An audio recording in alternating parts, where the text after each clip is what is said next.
नमस्कार मंडळी, स्वागत आहे तुमचे आपल्या यूट्यूब चॅनलवरती, ज्याचं नाव आहे होममेकर पूनम. तर आज आपण जाणून घेणार आहोत मकर संक्रांत 2026ची संपूर्ण माहिती. यंदाचा शुभ रंग कोणता, कुठली दिशा शुभ आहे, दान काय द्यावे, कुठल्या कामांना वर्ज्य मानले आहे आणि दिवसभर काय करावे याबद्दलची संपूर्ण माहिती आपल्याला या व्हिडिओमध्ये भेटणार आहे. तर हा व्हिडिओ शेवटपर्यंत नक्की बघा. चला तर मग व्हिडिओला सुरुवात करूया. मैत्रिणींनो, 2026 सालची मकर संक्रांत बुधवार दिनांक 14 जानेवारी 2026 रोजी आहे. याच दिवशी सूर्य धनु राशीतून मकर राशीत प्रवेश करतो आणि उत्तरायणाची सुरुवात होते. उत्तरायण म्हणजे देवाचा दिवस, प्रकाशाचा दिवस आणि सकारात्मक ऊर्जेचा प्रारंभ. मकर संक्रांतीच्या पुण्यकाळाला खूप महत्त्व आहे. या वेळेत केलेले दान, स्नान, पूजन सामान्य दिवसांच्या तुलनेत 1000 पटीने पुण्य देते. तर या मकर संक्रांतीचा पुण्यकाळ हा सकाळी 7:15 सुरू होत आहे आणि याची समाप्ती दुपारी 2:10 होत आहे आणि यातील महापुण्यकाळ हा सकाळी 8 ते 11 असा आहे. या 7 तासांच्या पुण्यकाळात आपण केलेली छोटीशी गोष्टसुद्धा अतिशय पुण्यदायी ठरते.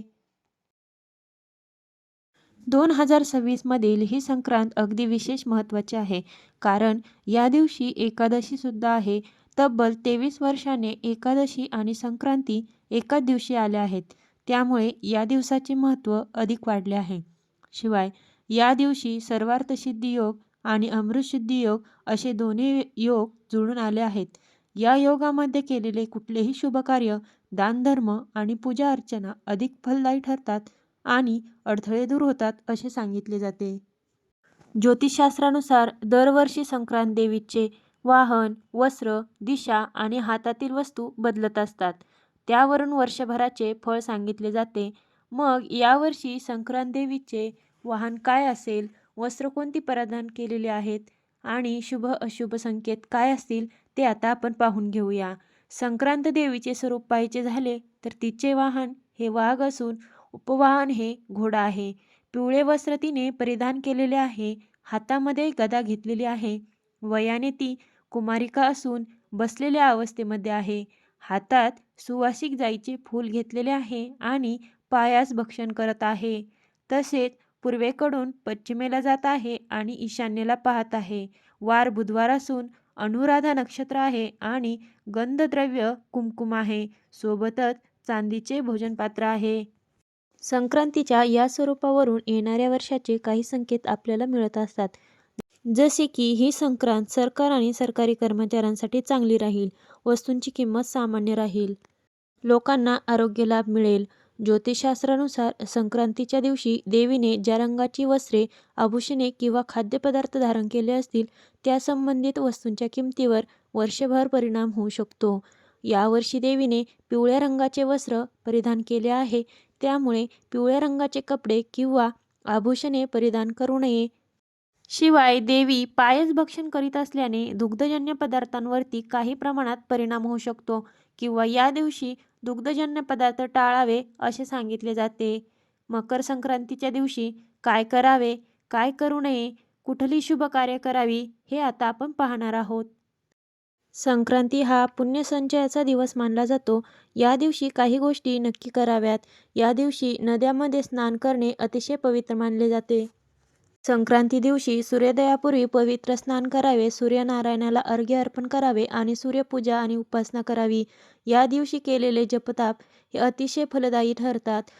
सुवासिनी महिलांनी एकमेकींना हळदी कुंकू लावावे, तिळगुळ वाटून वाण द्यावा, महिलांनी वसा भरावा, तसेच गाईला चारा द्यावा.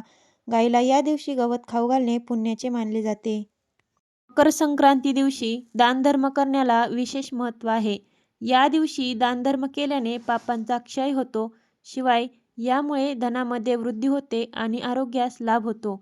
आपण या दिवशी तीळ किंवा तिळाचे पदार्थ, भांडे, वस्त्र, गोदान किंवा धान्य तसेच भूमिदानही करू शकतो. संक्रांतीच्या पुण्यकाळात कुठली कामे वर्ज्य करावीत हे आता आपण पाहणार आहोत.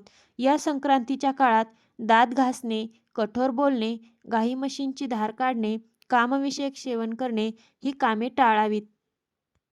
तर मैत्रिणींनो, संक्रांत हा फक्त तीळ, गूळ, हलवा यांचा सण नाही, तर हा सण आहे गोडवा पसरवण्याचा, प्रकाश स्वीकारण्याचा आणि मनातील अंधार दूर करण्याचा. या शुभ दिवशी आपण जे प्रत्येक चांगले काम करतो, दान, जप, स्नान, सूर्यनमस्कार, तिळाचा वापर, ते सर्व पुण्य देणारं असतं आणि म्हणूनच संक्रांतीचा हा पुण्यकाळ आपल्या जीवनात शुभत्वाचा नवा आरंभ घडवतो. जर हा व्हिडिओ तुम्हाला उपयुक्त आणि माहितीपूर्ण वाटला असेल तर लाईक करा, शेअर करा आणि अशाच व्हिडिओसाठी चॅनलला सबस्क्राईब करा. तुम्हाला सर्वांना मकर संक्रांतीच्या खूप खूप शुभेच्छा. तिळगुळ घ्या आणि गोड गोड बोला आणि प्रेमाने राहा. तर चला मग भेटू एका नवीन माहितीपूर्ण व्हिडिओमध्ये. तोपर्यंत नमस्कार.